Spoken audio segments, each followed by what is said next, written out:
Hello, group chung quarter in Zava in Kanlalpa Iso Christa Minin Sibai Kabuk Vakatsu. Hey, Vaini Nithardom Takdalalpan Min Mutirla Lalpan Hena Lom Thu Sain Trong Traila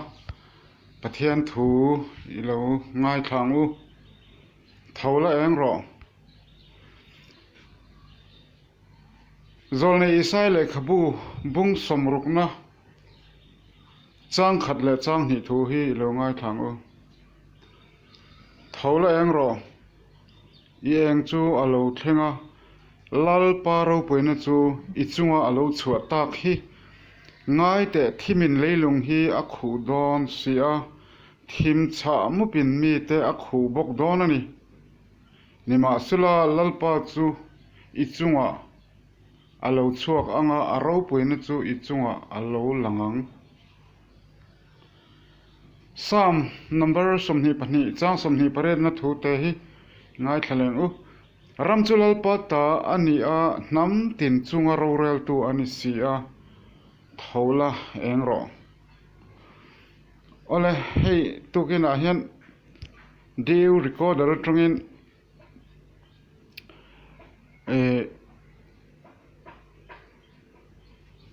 Mikhol pakhatila group join thar kha kan neya hei hi kan lo welcome na hi kan lo enanga camera hi kan off nga thola engro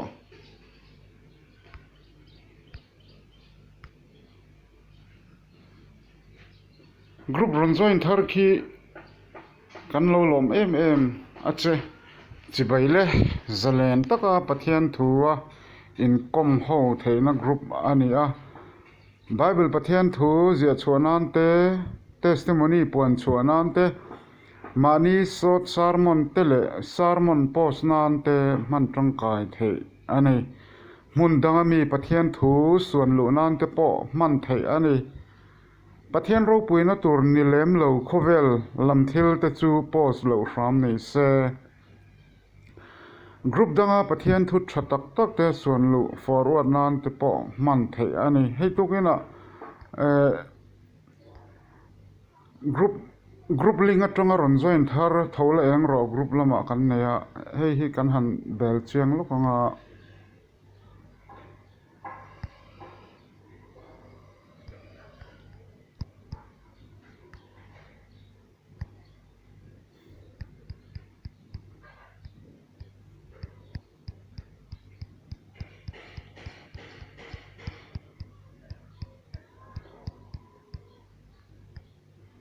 hei la hian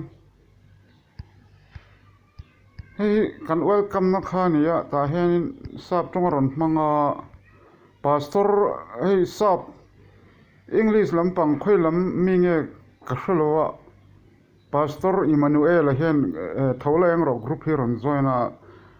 Thank you so much for your prayers. We are prayer for all the dear brothers and sisters in this group. Pastor Emmanuel Rontea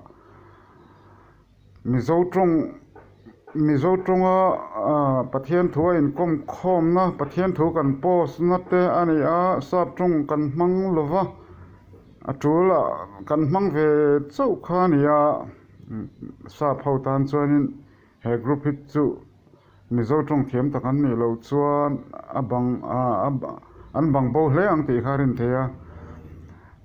kalom tak zut ani group chung kwa zong ule now pile pute in thei topin chung train dear brothers and sisters in this group itong trai thina tin kan le don nge ni hei chu mizo tan chon sap thong te ha moi taka le hi har thina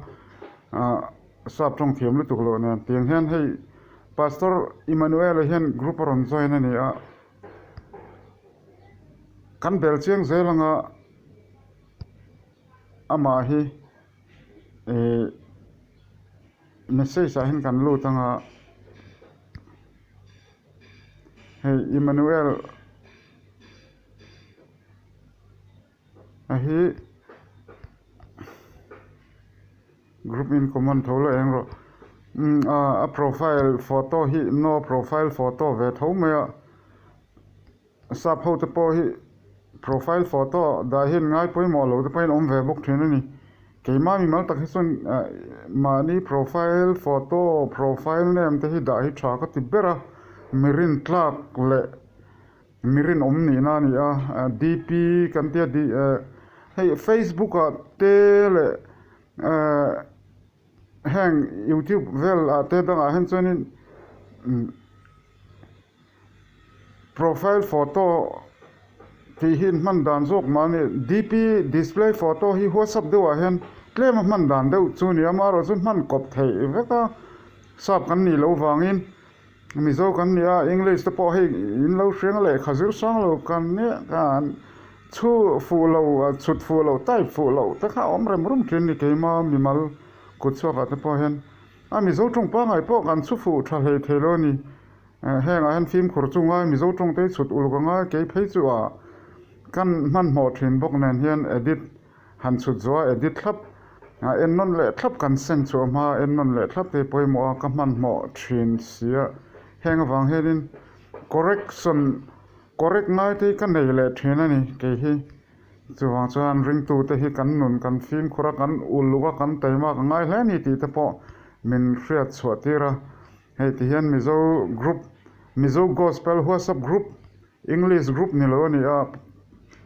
pastor Emmanuel po a om pe thleng chuan om sela ke ni ho group member te sap thong thiam tak tak ama han be tur po in kan om lo te po lo ni mai thea eng po ni se kan lo ma kan welcome ani o kha toy te in di recorder hi kan record le ani a lalpa lam hoin thei to patung train bible sharing teng chuanin ama in ngatin he khovel kan sei tong han he khovel hi chu kan khol jin na ramani wangin kan hole na tur kong ni van ram lamonga kan ho don chatuan thina chatuana mei pui al hlo tharau kham lo rang tharau tam tak po lu chela kham chuang lo ni chatuan mei pui chuan chulama chuan kan lo na turin he kan dam chung hun toy te hen thei to pin lalpa lam hoin tong trai la teng chuan kan khol jin na kong kan zo to phuna po chatuana hlim le lom lalpa fakin rel tram tui hal om to don lo ni he lei taksa ro pui na dang de van taksa ro pui na po dang de ni a ro pui dan tur hi sei don la khuna van du re don ole kha idu tok photang